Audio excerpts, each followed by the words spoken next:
Hey guys, good morning. Welcome back to my blog. और अभी मैंने सोचा था यूट्यूब पे ब्लॉग बिल्कुल भी पोस्ट नहीं करूँगी। आप लोगों ने लास्ट वीडियोस मेरी देखी ही होगी, बट आप लोग के इतने सारे कमेंट्स आए दी सुपर टेट की प्रिपरेशन कैसे करनी है, कुछ तो बताइए, कहाँ से, किस यूट्यूब चैनल से स्टार्ट करें। तो मैंने सोचा चलो ठीक है, आज आप लोग के लिए ये वीडियो बना ही देती हूँ।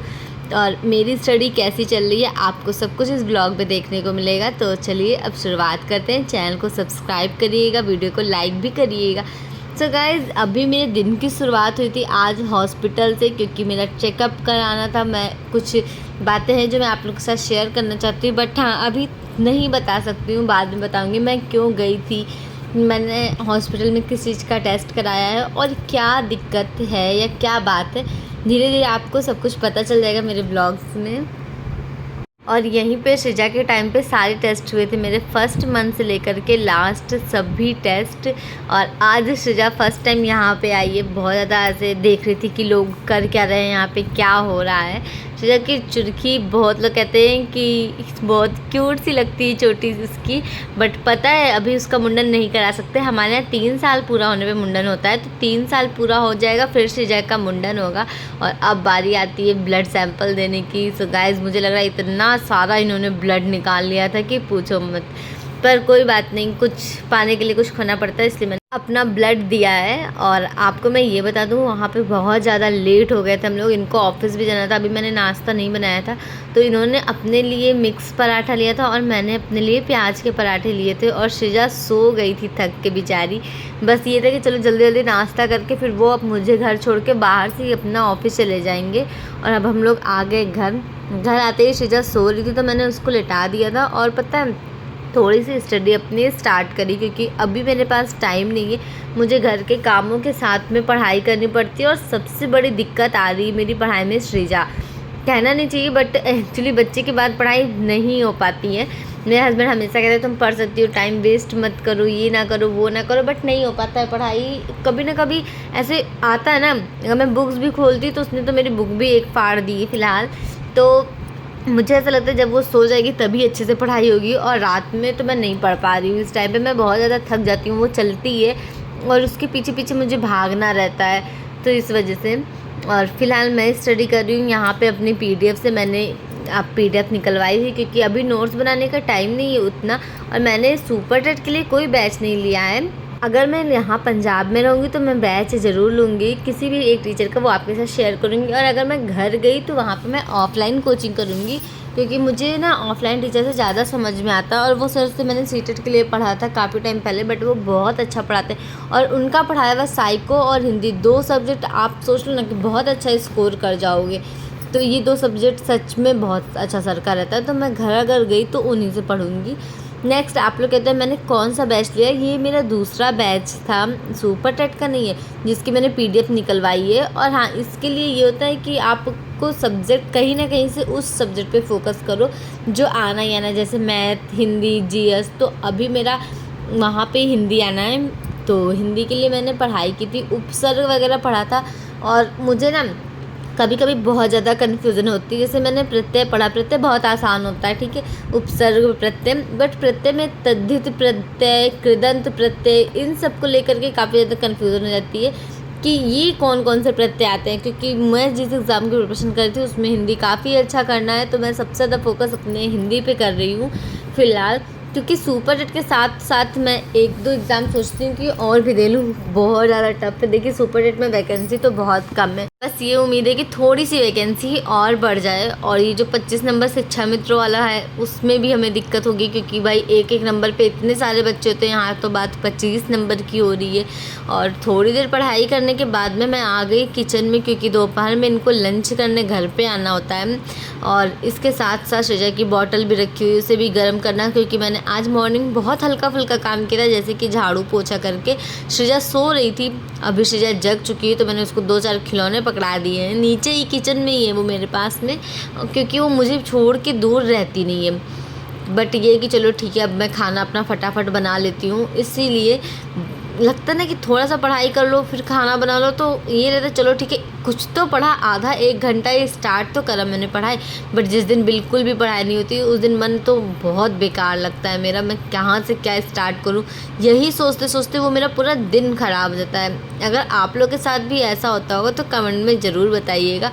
फ़िलहाल सुपर टेट की प्रिपरेशन बहुत अच्छे से करनी होगी, क्योंकि मेरी लाइफ का तो वो आखिरी एग्ज़ाम होगा। उसके बाद मैं सच में कोई एग्ज़ाम, कोई पढ़ाई नहीं करूँगी, जो भी होगा देखा जाएगा। बट कैसे पढ़ाई करना है, सबसे पहले देखो साइको तो आना ही आना है। फ़िलहाल सब्जेक्ट में जो इम्पोर्टेंट चीज़ है, मैथ्स आनी है, बट मैथ मैं अभी नहीं पढ़ रही हूँ। और मैंने केवीएस में बहुत बड़ी गलती की थी, मैथ्स को हल्के में लेके। मैंने सोचा था मैथ तो मेरी अच्छी है ही, क्योंकि मेरा बीएससी मैथ्स से, तो इस चक्कर में मैंने सोचा चलो ठीक है। बट मैंने लास्ट में वहाँ पे मैथ्स में ही क्वेश्चन छोड़े थे, क्योंकि मुझे टाइम का दिक्कत हो गया था। तो मुझे प्रैक्टिस करना पड़ेगा इस चीज़ को लेकर के। और आप प्रैक्टिस कौन से चैनल से कर रहे हो? यूट्यूब चैनल पे भी काफ़ी सारे क्लासेस हैं। मेरे दिमाग में बस यही चलता रहता है कि कौन कौन से टीचर्स से पढ़ना है। अच्छा, मुझसे कमेंट में आता दी, जब आप घर के काम करती हो तो कान में हेडफोन लगा के पढ़ाई कर लो आप, तो फिर उससे जल्दी हो जाता है और थोड़ा बहुत तो माइंड में रहता है। पर मेरे साथ ये होता है कि अगर मैं कान में हेडफोन लगा लूँगी तो मेरे काम करने की स्पीड ऑटोमेटिक स्लो हो जाती है। मतलब मैं इतनी स्पीड में खाना नहीं बना सकती हूँ। वो ध्यान ना मेरा पढ़ाई पे रहता है और ना ही खाने पे रहता है। मैं ना कोई काम सिर्फ एक बार में ऐसे एक ही साथ कर सकती हूँ, ये नहीं कि चलो ये भी कर लिया वो भी कर लिया। ये शायद मेरी बहुत बड़ी कमज़ोरी कह सकती हूँ। तो मुझे फ़ील होता है कि काम करते हुए हेडफोन लगाने से तो ज़्यादा सही पहले काम ख़त्म कर लो, उसके बाद हेडफोन लगा के आराम से पढ़ाई कर लो। इस चक्कर में मैं हेडफोन नहीं लगाती। आप लोग अगर ऐसा कर लेते हो तो बहुत अच्छी बात है। मैं ट्राई करूँगी कभी तो आप लोग के साथ शेयर करूँगी, बट मुझसे ऐसा नहीं होता कि फ़ोन पे पढ़ाई भी कर लो और साथ में काम भी कर लो। अभी यहाँ पे मॉर्निंग का ही टाइम था और जल्दी से लंच बनाते बनाते ये मन में आया कि मैं कौन कौन सा सब्जेक्ट पढ़ाई स्टार्ट करूँ। देखो संस्कृत मुझे समझ में नहीं आ रहा है कि मैं अभी स्टार्ट करूँ या ना करूँ, थोड़ा सा वेट कर लेती हूँ। सब्जेक्ट पैटर्न क्या रहेगा, सिलेबस क्या रहेगा, इसका कौन कौन से सब्जेक्ट इस एग्ज़ाम में होने हैं, उसके अकॉर्डिंग ही पढ़ाई करेंगे। और सबसे चैलेंजिंग काम है यहाँ पे सृजा के साथ पढ़ाई करना। अभी मुझे फ़ील हो रहा है कि केवीएस टाइम पे मैं प्रेग्नेंट ज़रूर थी, बट मैं अपनी स्टडी को टाइम दे रही थी। ऐसा नहीं था कि मैंने अपनी पढ़ाई नहीं करी और आप लोगों के साथ ब्लॉग्स भी शेयर करी थी। मुझे तब ना पढ़ाई के साथ साथ ब्लॉग बनाने में बिल्कुल दिक्कत नहीं हो रही थी।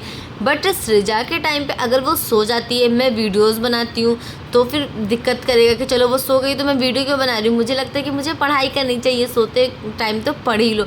और वो जगती है उस टाइम पे तो वीडियोस मैं बना नहीं सकती हूँ।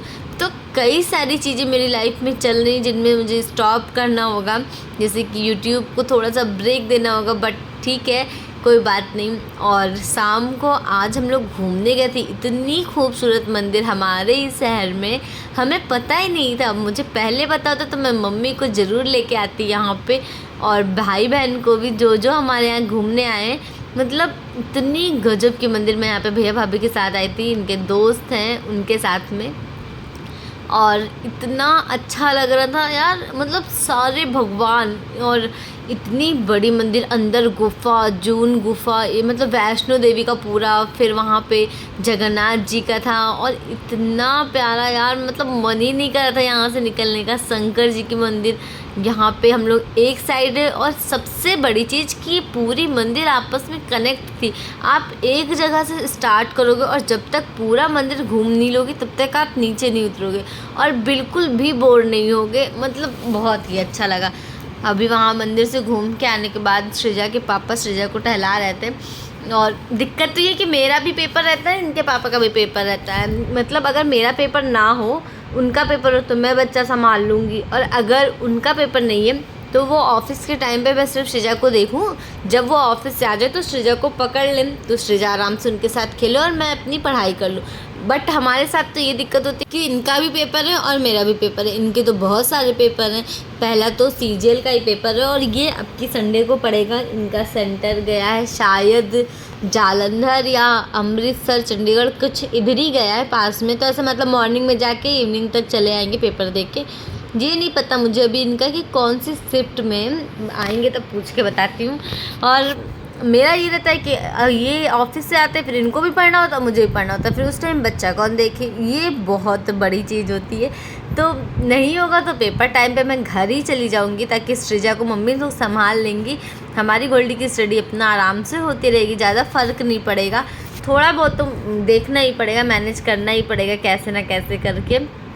बट अगर इनकी पढ़ाई ना होती तो मुझे बिल्कुल टेंशन ना होती। और इसके साथ साथ इनका डिपार्टमेंटल एग्ज़ाम भी हो रहा है यहाँ पे। अभी आपको अगर ITO बनना होता है, income tax officer, income tax inspector के बाद की पोस्ट होती है ये। और ITO बनने के लिए भी यहाँ पे एग्ज़ाम देना पड़ता है, जो कि डिपार्टमेंट का एग्ज़ाम होता है। 4 पेपर होते हैं, उसे क्वालिफाई करने के बाद आप ITO बनते हो। ऐसा नहीं है कि आप अगर 10 साल इंस्पेक्टर की पोस्ट पे रहे उसके बाद अपने आप ITO बन जाओगे, जब तक आपका डिपार्टमेंटल पेपर ना क्लियर हो।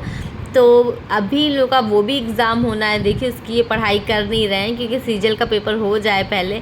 बहुत सारी चीज़ें होती हैं। खैर अभी मैं अपनी स्टडी कर रही हूँ, अभी मैं अपनी नोट्स से रिवीजन कर रही हूँ, क्योंकि यूट्यूब से वीडियोस देखने के बाद जो सही लगता है उसे मैं स्क्रीनशॉट लेके थोड़ा बहुत नोट कर लेती हूँ जब टाइम मिलता है। सो गाइस, अभी मैं पढ़ूँगी करंट अफेयर, और आप लोगों को आज का क्वेश्चन बताना है कि इंडिया का फर्स्ट एक्सप्रेस वे का नाम क्या है। इजी क्वेश्चन है, बहुत से लोगों को पता होगा, बट अब धीरे धीरे स्टार्ट कर रहे हैं ना। तो चलिए आप लोग आज इसी क्वेश्चन का जवाब दीजिएगा कमेंट में। इतना बाल खींचती है ना सृजा की टकला कर देगी। सारे छोटे छोटे बाल मेरे इसीलिए ऐसे बाहर निकले रहते हैं, ये देखो, सब सृजा की देन है। तो चलिए कमेंट में बताइएगा इंडिया का फर्स्ट एक्सप्रेस वे कौन सा है, ठीक है।